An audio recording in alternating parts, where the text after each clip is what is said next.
Mapapagod, pero hindi susuko. Alam mo ba na may dalawang uri ng pagod na pwede mong madama? Una, yung pagod na itutulog mo lang at pagising mo, okay ka na.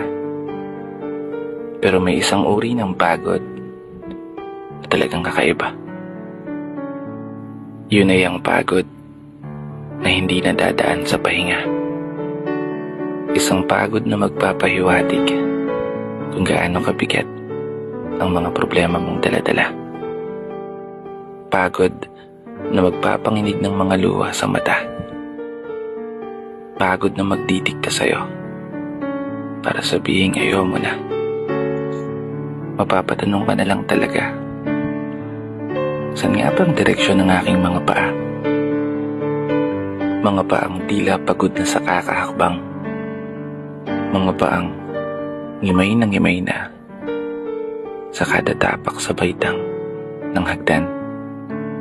Isang hagdan na magdadala sa akin patungo sa isang palapag na pinapangarap ko. Mapapagod pero hindi susuko. Magpapahinga pero hindi hihinto. Para sa pamilya at para sa pangarap, palaging pipiliin na magpatuloy. Kasi alam mo, kung ang pagod ay kapalit ng magandang kinabukasan, wala kang dahilan para sukuan ng pagod. Wala kang dahilan para hindi ka bumangon.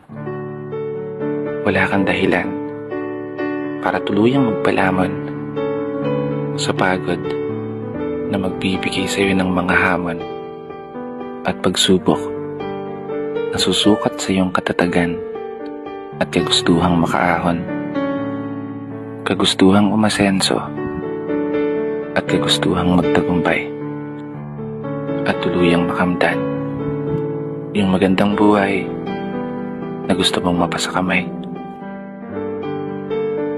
Kaya naman, tatagan mo ang mga paa mo at tibayan ng loob sa iyong paglalakbay at umasa kang kalakip ng bawat pagod ay may masaganang buhay na naghihintay.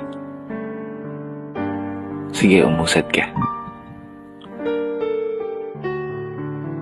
Dito na nagtatapos. Kaya isang pagpupugay para sa lahat ng mga tao na patuloy sumasabay sa hamon ng buhay. Ako nga po pala si Brother Matt at ito ang aking munting tula. Sana nagustuhan mo.